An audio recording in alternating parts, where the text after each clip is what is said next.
City, and then DC and Cedar Rapids and DC and New York City. And it's all over the damn place. Yeah.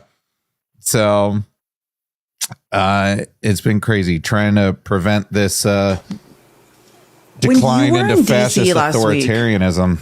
But yeah, I have a couple of questions because I kind of follow your exploits and stuff, and I can't wait to ride your coattails to the top, as I tell you every day. But I have a couple. When you were in DC last week, because I was following, like the protests going on in DC around like the big beautiful bill that robbed us all. Were you outside? Were you like outside of Capitol Hill? I wasn't outside. No, I was inside the Capitol. So waiting for members to come out of the committee hearing at 1:00 in the fucking morning. Yeah, exactly. So that's what I mean, though, because like outside and inside, there was just like Social Security Works, I think, was having a protest outside, and then I watched that all night. I love that you were there. That's awesome. Yeah, we were there. It was both nights. I watched it. Yeah, it was insane. It was insane. But, the Republicans. Tell us like a couple of things you learned or Congress people you talked to that you thought were impactful. So I got to speak with Tim Kennedy. He's pretty awesome. Knows his shit. Greg Lansford from Ohio, talked with him. Who else did I talk to? Herb Conaway from New Jersey. He's great. Herb Conaway is a medical doctor who's also a veteran, who's also a representative in Congress. So when we're talking about, issues surrounding Medicaid, Medicare, he's very familiar with how all of that's going to be affected. So I had some really good conversations with him. I talked with Representative Garamendi from California. I like him a lot. Yeah, he's great. I think I stayed up for 48 hours straight, like watching all the debates in the Rules Committee. It did allow me to like familiarize myself because I was a Division I athlete, like the military, like in the military, you're very competitive. I see Capitol Hill as like my new favorite sport. Oh yeah. And like, I don't like to say sport because that sounds like it's a game, right? Like the reason I feel like after Division I sports, I realized like, I've been chasing a ball around and that has little to no meaning. Little to no meaning. But on Capitol Hill, like this matters, right? We're talking about people's livelihoods, whether people are going to have health care, if the middle and lower classes are basically robbed so that the rich can have tax breaks. So it's the stakes are higher. It's like a sport that means something. Yeah. Oh yeah, absolutely. Yeah. And Garamendi was amazing. I saw him like on the floor. I'm so proud of Maxwell Frost. Like I've seen Jolly interview him. Yep. I remember his first speech on the House floor when he had just gotten into Congress. Now he's still only 27, 28. Yeah. And he was amazing. Oh yeah. Yeah. No, I love sitting down and talking with Maxwell Frost. He's just so fired up and impassioned about what's going on. Hold on. It's been a minute since I've done this. I know. I'm trying to get live on YouTube and Twitch. I don't remember how to use my computer. Yeah. I got to talk with Hakeem Jeffries for a few minutes. I met him once. He's pretty, like people have this weird idea of Hakeem Jeffries. He's pretty amazing, right? Like he's very intelligent. No, he is very intelligent. Herding cats is a very hard job. Yeah, he's very intelligent. Who else did I talk to? Oh God, I don't even remember. I talked to so many people over the past couple of weeks that it's just been a whirlwind of. And tell us about, not to skip backwards, but you went to Iowa. Yeah, so that was, oh my God, that was only what? It seems like 10 years ago. And it was like, it was 2 weeks. It was like literally 2 weeks ago. Yeah, it literally feels like that was a year ago now. So yeah, I went out to Cedar Rapids, where Vote Vets was putting on a town hall there, and they had Pete Buttigieg headlining and kind of speaking and answering questions and whatnot. It was fantastic. I'll tell you, I got to obviously, I got to sit down and talk with him one-on-one for a little while, which was really cool. So I'll tell you, like, the thing that stuck out to me when, other than the fact that he's just a very knowledgeable individual, and very articulate and well-spoken about the things that he wants to talk about. But when you're in a conversation with him, obviously there were other people in the room because he's got staffers and everything there too. But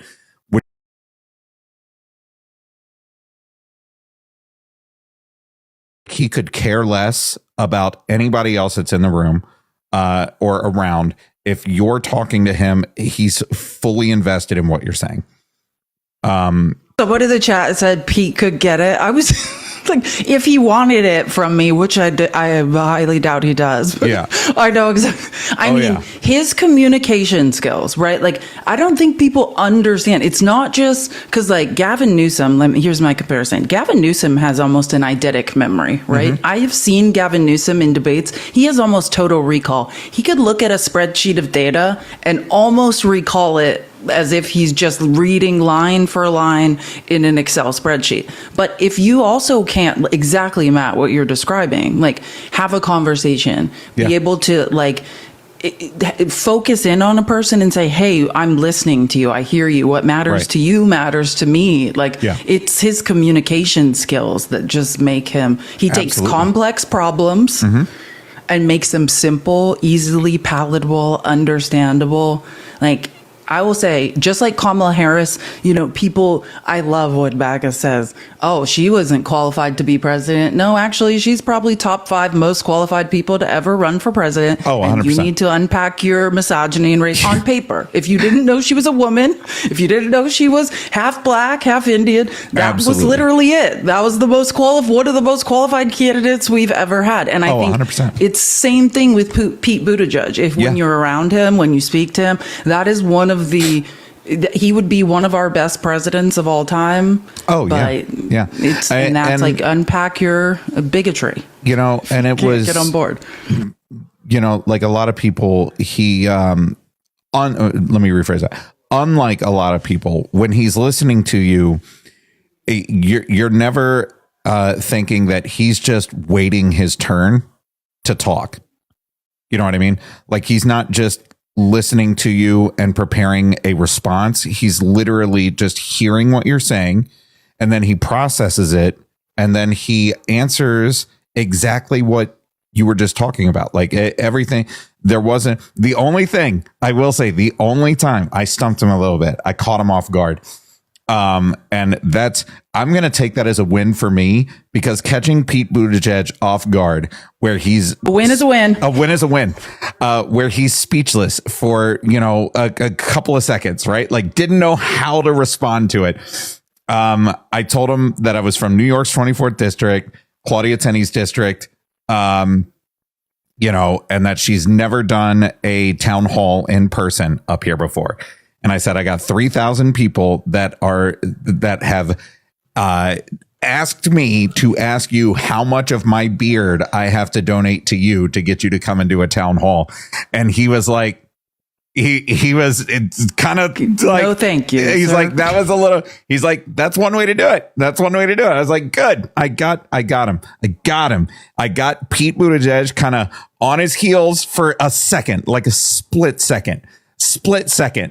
And then he was right back. Let me just be clear. You're going to cut off your beard and mail it to him? Yeah. You were asking growing. Pete Buttigieg how many inches of your beard you need to cut off and then creepily mail to him? Yeah. Okay. Well, he's growing a beard, so I was going to donate some of mine to help his cause.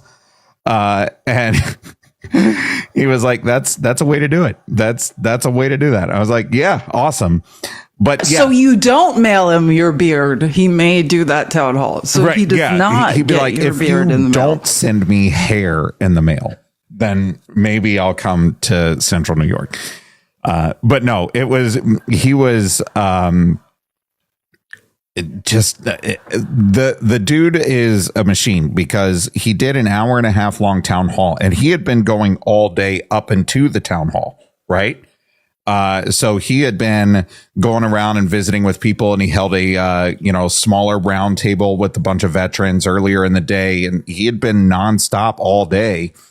And then he gets to the town hall. He does an hour and a half at the town hall where he is just on fire talking to these people, and answer, and very much the same thing. Like every question that was posed to him, he responded to that person. Like a lot of politicians, when they're in town halls, like after they get the question, they're like, that's a good question. And then they go back to just talking to everybody. Right. No. He like stayed with the person that asked the question. He was like, and just, they were having that conversation there in that moment. It was just him, and it was just Pete and whoever the question was coming from. And, that was kind of cool to see. And then he came downstairs and talked to a bunch of social media content creators for an hour and a half. That was, I don't know. I just thought it was, just amazing to watch him just work the whole time. And it was nuts. It was, it was really cool. And I felt really, honored and privileged to be able to just sit down and have a little bit of a conversation with him. We talked about some veteran specific issues, about Republicans not having a spine, and, the president not knowing if he should follow the Constitution or not. And, so, it was a really good conversation. So I was really happy to be able to have that opportunity. And overall, what were the vibes in Iowa? Like, do you know what I'm saying? Like, was the town hall when you were there, what were the vibes? How were the people of Iowa feeling? They were excited for Pete. The people that were there are upset about the way that things are going. Now, there were 1,200 people, something like that, in there. And everybody that I talked to, they were, upset about the current trajectory of the country. They were upset with the outcome. They were all paid to be there, right? All of us were paid to be there by George. You were all paid. All 1,200 of us were paid $2 million each to be at this town hall. Figured. Yeah, I figured. Yeah. That's accurate. But they were excited to see, that I'll put it this way. One of the things that got one of the biggest responses from the entire crowd was when a retired teacher stood up and said how refreshing it was to listen to a politician use complete sentences for once. And people went fucking nuts for it. They can't even say it. Just the fact they can't say Democratic Party. Like, hey, the adjective form of Democrat is a noun, a person. Mm-hmm. Right. Democratic. When you're describing a noun, like Democratic man, it's Democratic. We can't even, as a former teacher as well, we can't even get, like, Republicans are not speaking English. Right. Yeah. So it was, that was kind of the vibes. Like everybody was just excited to listen to somebody who was. Yes, Matt was there. I saw that clip you're talking about too. People were like, Matt was there. Yes, Matt was there. I was there. Yeah, I was there. So it was a really good event. I was really, like I said, I was really lucky and thankful and grateful to be invited out by Vote Vets to come and hang out and talk with Pete for, I only had like 10 minutes or whatnot, but I was like, that's 10 more minutes than I thought I was going to get. So to ever sit down and talk with Pete, but 10 minutes for, that's Matt, that's like you have arrived. Like I said, I cannot wait to ride your coattails straight to the top. 10 minutes of, and I'll tell you, like this whole thing is huge as a journalist to get 10 minutes. 10 minutes. That's a big deal, Matt. 10 minutes is a long time. And he was like, I think that like if he hadn't have been going all day, he would have just sat down there and talked with us for the rest of the night. You know what I mean? Like he was just invested in wanting to talk to people. And I think that's something that everybody was excited about, was that he's not out here for anything, right? He is very adamant that he's not running in 2028. He has been very clear on that. I don't know if I believe him, but he's been very adamant about it. Okay. But he just wanted to connect with the people that were there. He just wanted to have these like interpersonal relationships and this just connection where, you know, he's not out here, you know, fundraising. He's not out here just, you know, asking people for money he's not out here asking for people for votes. He was literally just out there to say, here's how I see what's going on in the country right now. And here's how I think it could be done better. And, you know, he validated everybody's concerns. He pointed out, you know, that it was really refreshing to see a lot of younger people at that town hall. There were a lot of like college age kids that were there. And he's like, this is great. Like, I love seeing you all here because all of this is going to affect you all more than it's going to affect anybody else because all us old people are going to die soon. And so, you know, like you guys are going to feel the effects. I thought you were old, and then I realized you were 40. Like, stop pretending you're old. Like, I thought you were like on death's door. That's what's like. I was like, oh, Matt's going to be a senior citizen soon, and then everyone's like, Matt is 39. The amount of times that I have like gotten a receipt from a restaurant and they've got senior citizen discount on there, and I was like, fuck yes, let's go. I was like, Matt's going to die soon. And people are like, Matt is 39. I was like, okay, never. Matt is 41. Matt is 41. So yes, me and Good Trouble are the same age, and he's clearly doing something better than I am. But yeah, it's the cycling.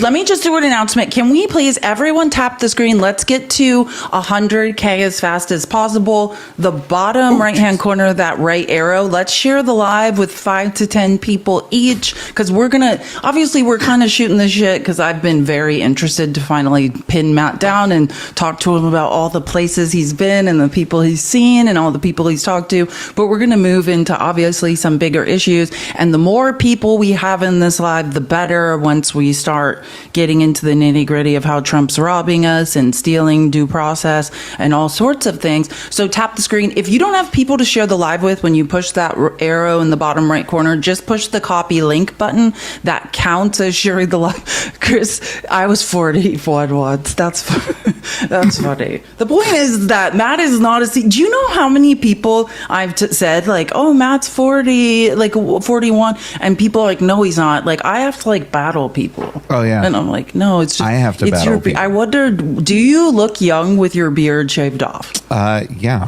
Hold on. Is it the beard? Hold on. I have. I do think a lot of men who are 40 or even let's say 35 plus, if they grew their beard out, it is like salt and pepper. It's not like your beard. You know, I think like people don't realize that. Like when men are like 35 plus, their beards are not just. There's gray somewhere. Yeah, you can copy link repeatedly. Thank you. So whoever said that in the comments, thank you. That's super helpful. Keep tapping the screen, share the live.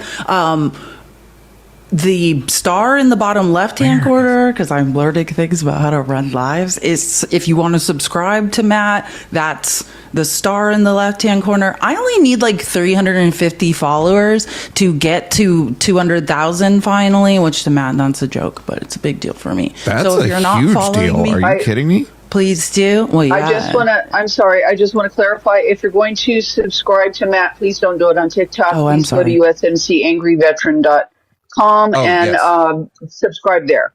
Yeah. The benefits TikTok are the same, so and that way he gets directly paid as opposed to TikTok. So please, I'm sorry. I fucking hate TikTok. That's gonna get me out on the FYP so quick. I know. I was like, and we love that. We love that TikTok shop. Shop's so amazing. So good. I did just get a bunch of knives for so many people. I got those. ever sharp ninja kitchen knives. So, do you cook? No. You should though. Like, I mean, I'm saying that because you have PTSD. Cooking has really helped. I'm serious. You might want to get into it. It actually is really good for PTSD. I don't know if you should have a set of knives. Really. Where the fuck is this picture? It's helped me a lot. Oh, here it is. It's very relaxing. Right, hold on. There we go. That's what I'm looking for.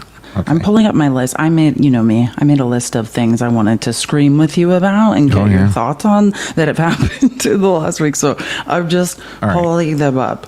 Here we go. Do you want me to start a conversation about things I'm pissed off about and see how pissed you are? Didn't change. Why didn't that change?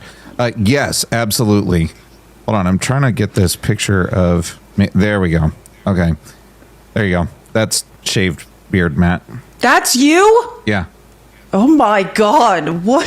Yeah, there you go. I feel like should we all sit in silence for like? Wait, I'm taking a screenshot. I'm taking a screen. Hold on. Yeah, no one's gonna believe me. No one's gonna believe me. No one's gonna believe this. Yeah. There's only 366 people. Look at all the women. We're all like, what's happening right now? Yeah, that's shaved beard. No, take a screenshot. No one's gonna believe it.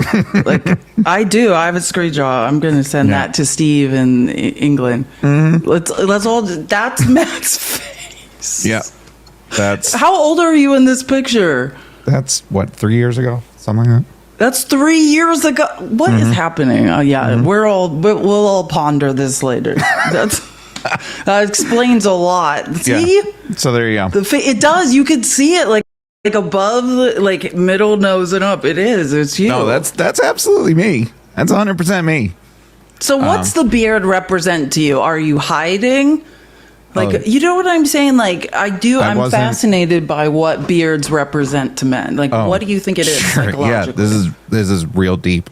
I wasn't allowed to shave for 9 years in the Marine Corps. Or I wasn't allowed to not shave, is what I should say. But it's freedom, yeah. So now I don't have to shave, and I'm like, yep. So I'm just not. That's it. Oh, this is great. That's probably that's best. It. I have absolutely no attachment to this hair whatsoever. None. Like I shaved it off last year when I did the Tin Man. So about you look like military Jason Schwartzman. Someone said that in the comments. It does. It's like Jason Schwartzman, athlete version. I mean, you do look like Jason Schwartzman. I'm a little fatter now, so this kind of hides that a little bit too in the face. So, yeah. People, I love people. Matt, this is insane. People. Yeah, we could spend the rest of the live probably just talking about this. I'm telling you, that's me clean shaven with a haircut. With a haircut. That's it. Yeah. It is. It's a little Jason Schwartzman, a little Ryan Gosling. It is. That's a good, if they have like an angry veteran PTSD baby. Yeah. Yeah. That's you. That's it. That's me. So there we go. I'm fascinated. Why, like you said, that makes sense because I get it. You had to look a certain way in the military. You didn't have like options, and then when you get the option to not be clean shaven all the time, then you do this. That makes sense. See, the more I understand people as a woman, I think all women are constantly trying to understand meds, so then we're less likely to be unalived by them and see every little piece about you that it all just comes together and makes sense. I love that. Yep. Like. I'm a complex human. Thank you. Yeah, you are. Thank you for the ice cream cone. Okay, I want to talk about general things. And I just want to say, I'm going to start with things I think are distraction. So last week, like when you were in DC, I did focus for 48 hours and basically didn't sleep because I wanted to make sure I focused on Trump is trying to very much cover up. That he is driving the economy into the ground and that the largest wealth transfer in a single bill in history, was just signed off on in the House. And I think that was what we needed to focus on. But outside of that, I just want to touch on because whenever I see MAGA building up steam to say a bunch of idiotic things that don't make any sense, then I just am like, time to brush up on things and do a statistical analysis to be ready to embarrass them if I'm ever debating or on a live where they bring this up. How did you feel? I'm sure you've seen what happened in the White House. It was like Zelensky #2 when the South African president was in the White House, and Trump showed literally lies and propaganda from different countries.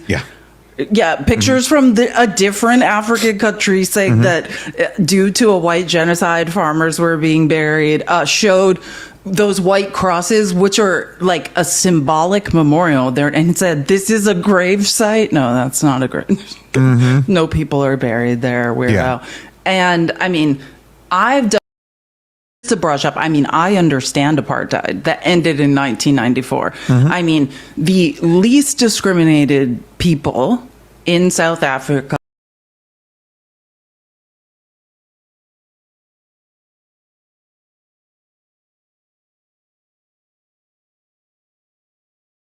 unalivings. But what did you think when you saw Trump putting on that shit show? I think what I thought was that this is yet another embarrassing moment for the United States of America. We have the president of the United States sitting here rolling in footage from a completely different country and just yelling at the president of South Africa to watch. And he's like, what am I watching? Like I don't watch this. I have no control over that. It just solidifies for me Donald Trump's absolutely racist nature, because I firmly believe that Donald Trump thinks that every black person looks the same and he can't tell the difference. That's literally what as I was watching this, I was like, this motherfucker thinks that South Africa is like from Egypt and South, like everything there is just South Africa. If he even knows that Egypt is in Africa, he probably doesn't.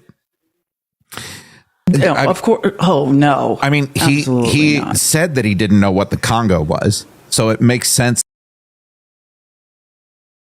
And be like, see, this is what's happening in your country. And be like, no, absolutely not. And so with the South African president's like, I'd love to know where that is. Right. I was like, I'm sure it's not in your country. I think this is just yet another unbelievably embarrassing moment in the history of the United States of America, where the sitting president doesn't know what he's talking about, and he's lecturing another world leader on shit that's not happening in his country. That's what it was. And what's even worse, I think what makes it worse is that every single MAGA moron that I've seen talk about this says that it was such a baller move rolling in that TV and showing him that footage. I was like, for what? For like, how was that a win? A bunch of lies? Yeah. How was that a win? That were taken from a Facebook conspiracy account of incorrect.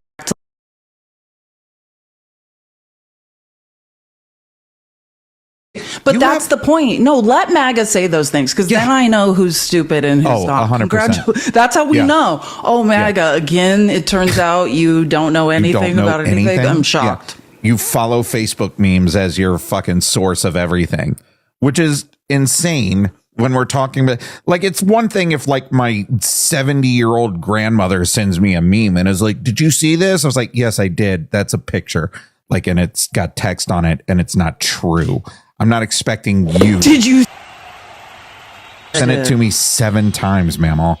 But you know, at the same time, like, the people that are continuing to be vocal about all this shit, I refuse to believe that they don't know that it's not a lie, or that it is a lie, right? They don't know that it's a lie. They know it's a lie. They don't care.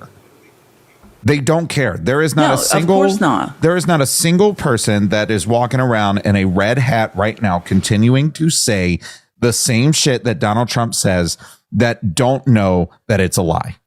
They're just saying it anyway. Yeah, and I'll just say this out loud because I know, MAGA, some of you are lurking in here listening, which I encourage you to be. As long as you can be quiet and not disrupt other people's experience, like, do listen and learn something. If any of you want to defend this and tell me, look up what the basic qualifications for refugee status to America is, then you have to factor in that Trump said the borders are closed.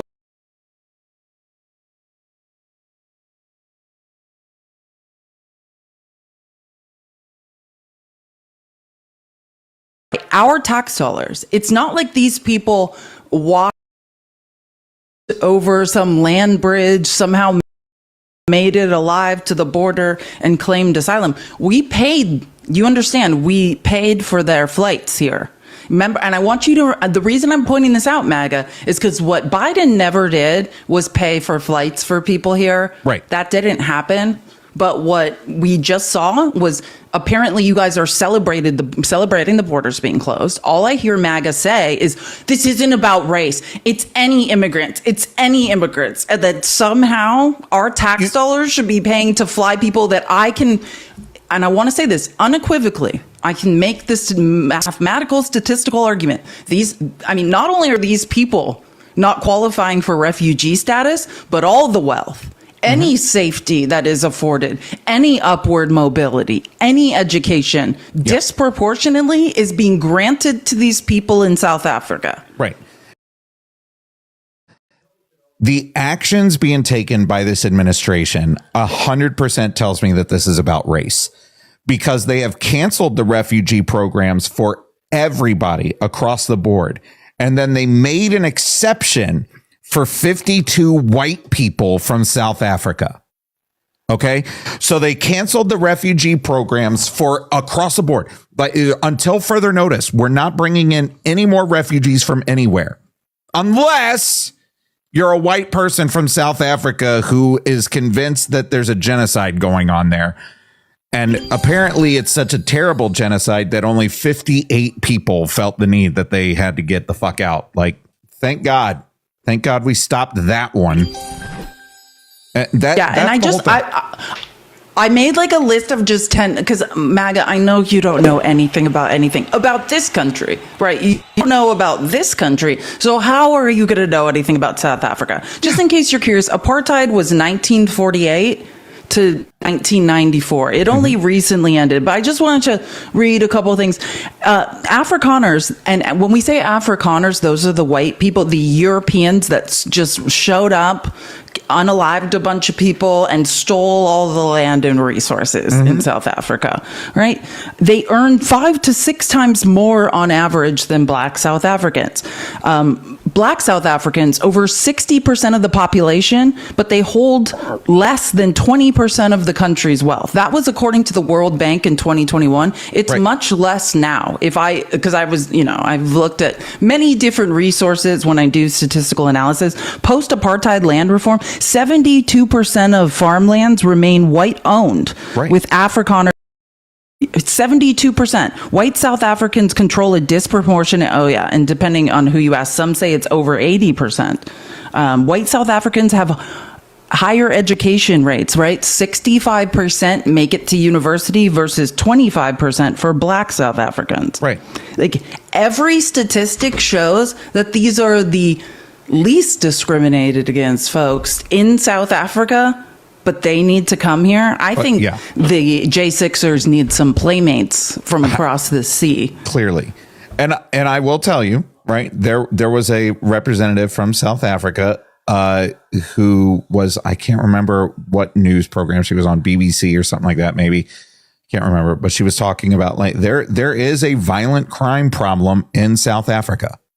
She's like, there is no dispute about that. There is a violent crime problem in South Africa. It is. I talk about it all the time, but it is not disproportionately affecting white people.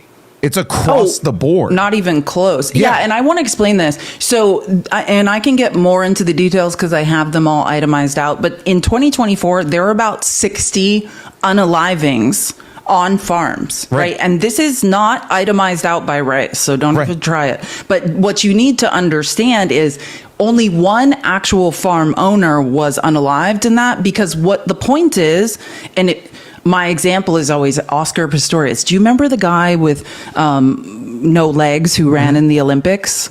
Yeah, Oscar Pistorius. And he unalived this very famous South African supermodel. And the way he got away with that for a while, he ended up in jail for a little bit and then won on appeal, is because of how common home invasions are. The point is the unaliving rate is super high in South Africa, but that's not the point. The point is robbery, and then people interrupt robberies and then are unalived. Right. That's what it is. And the way Oscar Pistorius he's like, oh, I thought I was being home invaded, which was very shady. And if you know anything about the case, yeah, right, weirdo. But, that's how he got away with unaliving his hot white supermodel girlfriend. Yeah.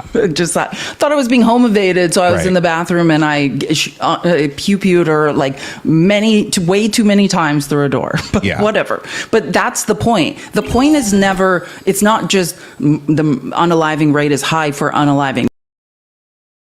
That in the process people are unalived. But that's why I brought up there were 60 unalivings on farms. These were not the owners of said farms. These were workers on the farms. Yes. Only one owner was unalived in 2024. Yep. It's hard to convince the world that this is happening when you have white farmers coming out and being like, no, it's not. That's not that. I don't know what you're talking about. Like, it would be weird that a genocide against white people is happening in South Africa, and then you have a bunch of white people in South Africa being like, I don't know what you're talking about. That's not happening. Like, that's weird, right? That would be a little... and there are actual articles of white farmers in South Africa being interviewed and being like, yeah, that's not a thing. Right. Yeah. Kind of hard to keep that narrative going globally. I know that here in the United States, MAGA doesn't care about facts. They don't care about realities. They care about what Donald Trump tells them to care about, because not a single one of you are capable of thinking for yourself. So, yeah, Jaden, maybe there's a different South Africa that I don't know about, that maybe Donald Trump is like living in the fourth dimension, and there's a fourth dimension, South Africa, where this is happening. That would explain it. Yes, like a parallel universe in which white people are, in fact, were the victims of apartheid. Maybe that could be it. This is like a string theory, alternate universe type thing. I have the annual crime report for 2022-2023 up right now for South African Police Service. I have the land audit report up right now. I'm just saying, for anyone who's like, that's not true, Jaden, the one is his head. No. Jaden's a friendly. Jaden's saying that he's talking about the South Africa in Donald Trump's head. Oh, exactly. The one in his head. Yeah, the one in his head. Is that Jaden that... I love Jaden, if that's the same one I'm thinking. Anyways, so South Africa, let me just read a couple facts. South Africa is one of the highest unaliving rates, which I think everyone should know, in the world, right? Like, that's just, and the point is always robbery. Like, home invasions, that's one of the number one problems in South Africa because of rolling blackouts. When electricity goes out, the opportunities are higher. But with an average of 72 unalivings a day in a country of 60 million people, most victims are black. Sorry to disappoint you, MAGA. South African police recorded 26,000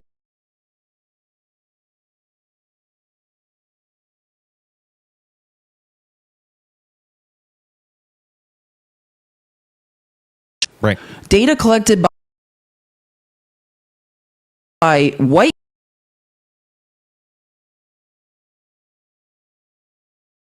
farmers themselves, because the Afrikaans collect separate data outside of the South African police force. So of the separate database that's being collected by white Afrikaner farmers themselves, also does not support the notion of a genocide.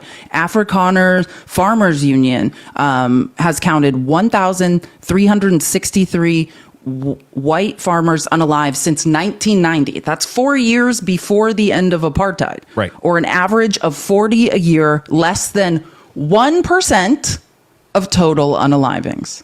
Yeah. What a genocide. Oh my God. These numbers. People in South Africa in 1,000 years. Oh, and let me debunk one more thing that's driving me nuts that Trump was yelling about in the Oval Office that is such a lie. Trump was saying that white farmers who stole all this land, just to be clear, right, that their land was now being stolen, right? So I just want to address that because I did a lot of research on this. The government, the claim was that the government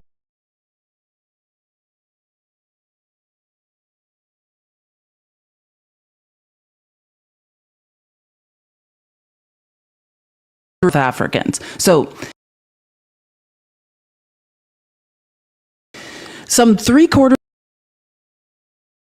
farmland is still in the hands of white farmers who make up less than 8% of the farmland in South Africa is in 8% of the, is in the hands of white farmers who are 8% of the population, while 4% is owned by black South Africans who make up 80% of the total population. What? In an effort to address this is what Trump's claiming. Ramaphosa signed a law in January allowing the state to expropriate land in the public interest. So that would be something similar, I guess, in America to like eminent domain, in rare cases without compensating the owner. The law requires authorities to first try to reach an agreement. It still has been used. And I want to clarify what we're talking about. We're talking about if farmland, we're talking about for the government's use, right? Like, the similar, like we do this to indigenous people all the time. Eminent domain land is the government, and just say, oh, we're going to throw a pipeline down here, or we need to steal water from you. But this is not where I have the rest of the research, but it's not happening. Like I looked up the percentage of time any land has been expropriated. It actually hasn't happened. Instead, they're just saying, hey, they're encouraging people because let's put it this way. There's a lot of farmland that's not being farmed, right? It's just owned by white aristocracy and it's languishing away. And so they're trying to encourage white farmers to sell it or to say, hey, if you're not using this, if it's just languishing away, you're not using it for farmland, then, do expropriate it, but it's not happening by any large scale. Yeah. It's it's just a really dumb argument that Donald Trump and his MAGA morons are going to continue to believe to get more white people into the United States. I mean, that's really what it comes down to. It comes down to Donald Trump wants brown people out and white people in. I mean, there is no, you can come out and be like, that's not true at all. His actions speak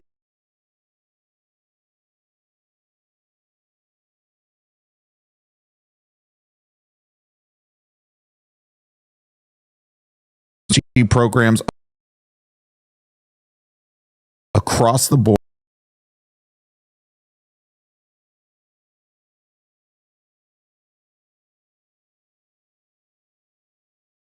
And if anyone can justify that, do request and explain to us how that makes sense. Yeah, like that doesn't make, like, you cannot, again, he can say that it's not that all the fucking time. He can say that it's not that as much as he wants. But everybody knows the saying, actions speak louder than words. When you cancel the refugee program for everybody, and then you make an exception for white people out of South Africa, your actions speak louder than you saying, I'm not racist. Well, your actions prove otherwise. 35.5%. This is Q1 2024, right? We're talking about labor statistics, because that's the problem with MAGA. It's your feelings, right? Or you think when Trump speaks, it's Bible. It's all, it must be correct. A pathological Black South Africans, Q1 2024, 35.5% unemployment under the expanded definition of unemployment. Mm-hmm. White South Africans,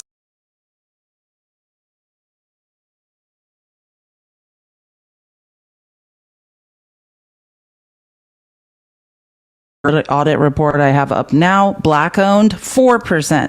24% is state or qualifies as Black owned land. Yeah. Financial assets, white South Africans, 12% directly own shares in the GSE, which is like the South African stock market, or one of them. Africans, less than 1% total of all of them. Yep. Own any wealth in the stock market. White workers, 75% have pension retirement funds. Black workers, 20% under a national treasury. So there is no justification for these people they are not refugees. They're fleeing what? Exactly. Wealth? The most opportunity? The least likelihood of being unalived? What are you talking about? Like, this drives me nuts. I'm sure it has nothing to do with Black people being in the government. I'm sure it has nothing to do with that. Finally, right? Ramaphosa was elected. Right. And I'm sure it has nothing to do with Elon Musk, right? Like, I'm sure. I think that... Yeah, I'm sure. That's what I think this was really about. Elon's like, hey, let's have some white refugees here. Let's get some white refugees here. Because Elon Musk is very concerned about that white birthing problem in the United States. He's really concerned about it. I know he keeps...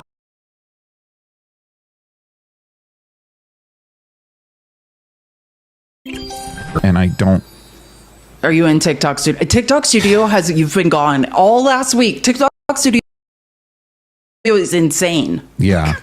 Do you want to restart? Because I know exactly